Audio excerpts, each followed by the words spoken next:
বাইরে প্রবাসে আপনারা আসার জন্য অনেকে ব্যস্ত হয়ে আছেন, কিন্তু এই প্রবাস নামের শব্দটা কতটা ভয়ঙ্কর, কতটা আজাব আপনারা এটা জানেন না ভাই। যদি জানতেন, বুঝতেন, তাহলে এই প্রবাসের নাম মুখ থেকে মুছে ফেলতেন, অন্তর থেকে মুছে ফেলতেন, আর এই প্রবাসের নাম কোনোদিন নিতেন না ভাই। প্রবাসে তো আমিও আসছি না, তাহলে আমার কাহিনীটা শুনুন। দীর্ঘ 6 বছর যাবৎ আমি এই সৌদি আরব আসছি, কিন্তু না পারছি কিছু করতে, না পারছি মা বাবাকে সুখ দিতে, না পারছি নিজে সুখী হতে। অতএব আমি দীর্ঘ 6 বছরে আমার মনে হচ্ছে 100 বছর পিছিয়ে গেছি আমি যদি বাংলাদেশ থেকে কোনো কিছু করার চেষ্টা করতাম, তাহলে আমি আজ এই অবস্থা থাকতো না আমার। আমি অবশ্যই কোনো না কোনো একটা রাস্তা বের করে নিতাম, আমার চলার পথ সচ্ছল করে ফেলতাম।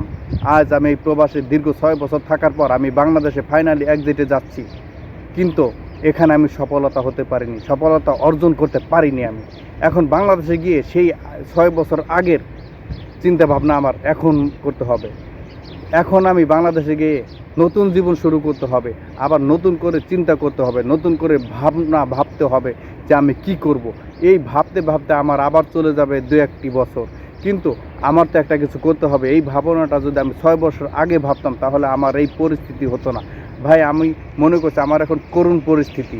আমি বাংলাদেশে যাচ্ছি ফাইনালি এক্সিটে, না পারতেছি আমার পকেটে টাকা নিয়ে যেতে, না পারতেছি আমার ফ্যামিলির জন্য কোনো কিছু নিয়ে যেতে। ভাই আমি তাদের সামনে গিয়ে কি মুখ নিয়ে দাঁড়াবো, আমি কোন মুখে তাদের সামনে যাব, আমি কি করব, আমি কিছুই ভেবে পাচ্ছি না। তো আমার মা বাবা এমন একটা মা বাবা, সেই জন্য আমি তাদের কাছে যেতে সাহস পাচ্ছি, কারণ তারা কখনো আমার রং ভুল তারা মনে করে না, এটা কখনো আমার সামনে উচ্চারণ করে না। সবসময় বলে বাবা আমার বাবা, তুমি যেটা করো সেটাই রাইট, কিন্তু অন্যায় কিছু করো না। আমাদের মাথা নত করতে যেন না হয় মানুষের কাছে, কিন্তু আমি সেইভাবেই চলেছি। আমার জন্য আমার মা বাবা কোনোদিনও মাথা নত করে না মানুষের কাছে, সেই জন্য আমার মা বাবার কাছে আমি প্রিয় একটি মানুষ। তো এই প্রবাসে আসার চিন্তা ভাবনা আপনারা করবেন না, আপনার দেশে থেকে কিছু করার চেষ্টা করেন। আপনাদের মা বাবার মাথার মণি থাকবেন আপনারা আপনার মা বাবার মাথার মুকুট হয়ে থাকবেন। কারণ বাংলাদেশের থেকে যদি অল্প ইনকাম করতে পারেন, আপনার মা বাবার সেবা যত্ন করতে পারেন, তাদের পাশে থাকতে পারেন, তাতেই তারা হ্যাপি। কিন্তু এই প্রবাসে এসে না পারলেন আপনার মা বাবার সেবা যত্ন করতে, না পারলেন আপনার ফ্যামিলিকে দেখতে, না পারলেন আপনার ফ্যামিলিকে টাকা পয়সা দিয়ে সুখী করতে, হ্যাপি করতে, কিন্তু না পারলেন আপনার জীবনের লাইফটা দাঁড় করাতে, তাহলে আপনার জীবনের লাইফটা নষ্ট হয়ে গেল এই প্রবাসে এসে।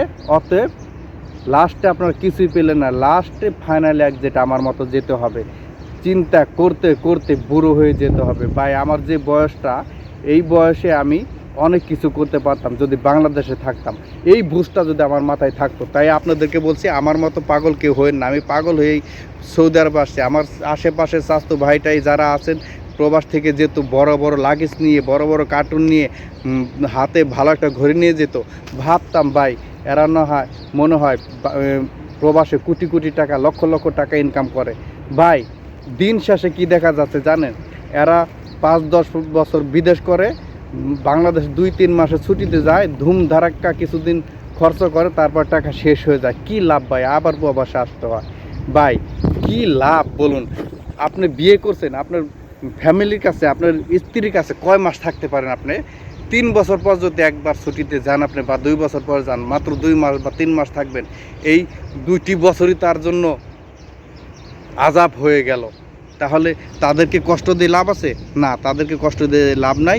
দেশে থাকেন, দেশে কাজকর্ম করেন, ছোটোখাটো বিজনেস করেন, তাদের পাশে থাকেন, তাদেরকে আপদে বিপদে সাহায্য করেন, তাহলে আল্লাহ খুশি থাকবে, আপনার ফ্যামিলিও খুশি থাকবে। তারা যদি ক্ষণিকের জন্য একটু নারাজ থাকে, সেটাও ঠিক হয়ে যাবে। কারণ দেখুন, এক জায়গায় থাকলে একটু লাগেই, এটা স্বাভাবিক, সবার মধ্যে হবে। আর যেখানে বেশি ভালোবাসা সেখানে একটু কথাও বেশি হয়। তো এটা মনে করবেন না যে আপনার জীবনে অসুখ। মা অশান্তি, ভাই এটা আপনার জীবনের সুখ। কারণ সংসারে খুঁটিনাটি হবে, আর আপনি দেশে থেকে যাই করতে পারবেন, সবার সামনে থাকবেন, সবাইকে দেখতে পারবেন, সবাইকে সেবা যত্ন করতে পারবেন, এটা আপনার জন্য বেটার লাইফ মনে করে আমি। তো সবাই ভালো থাকবেন। আমার কথাগুলো ভালো লাগলে অবশ্যই শেয়ার করবেন। কেউ বিদেশে আসার চেষ্টা করবেন না, বিদেশে আসার চিন্তা করবেন না, সবাই আপনারা দেশে একটা কিছু করার চেষ্টা করবেন। ধন্যবাদ। আসসালামু আলাইকুম।